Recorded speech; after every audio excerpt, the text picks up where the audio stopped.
free. You killed yourself Saturday. She who is worthy of love told me to call her in the message I listened to this morning before work. I listened to it while I brushed my teeth.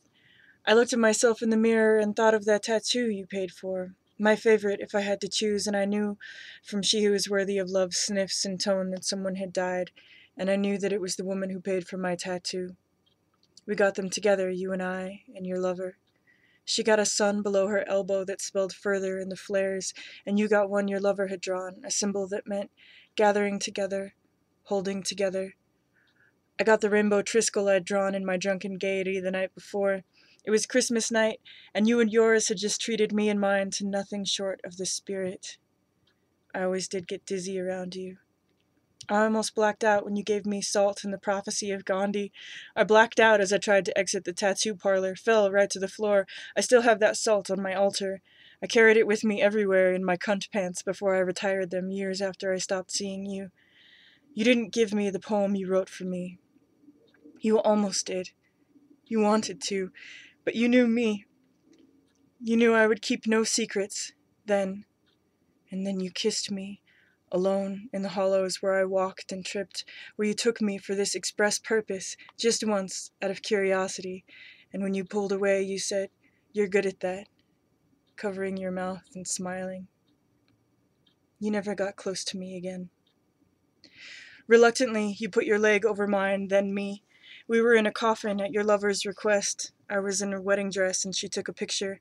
I remember when you told me something that before you had never said, not even to your lover. Then you said I had betrayed you, and everything you'd ever shared with me I'd used against you. I never walked to your house again. After years of sobriety, you smoked your first bowl with me after we tripped to AMT. We spoke into the early morning after everyone else was asleep. I was giddy, bending over your kitchen table beside you with my life before me, and once you pulled me aside and said, "You and I are the same. We have no one else to get our backs, so we have to have it."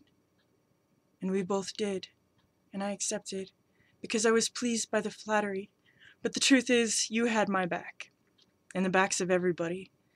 You understood and embodied the spirit of generosity, and there were unresolved side effects, and they drove you crazy. I remember you telling me after your lover had tried to kill herself that I had to understand she was crazy. I remember you calling my best friend crazy after you asked him to show you passion and he cut open his hand where you had cornered him on your doorstep. I remember cards bouncing off of my body on your porch just after I arrived, and how you used to pick on me and called me crazy and antagonized my love, and how you loved me.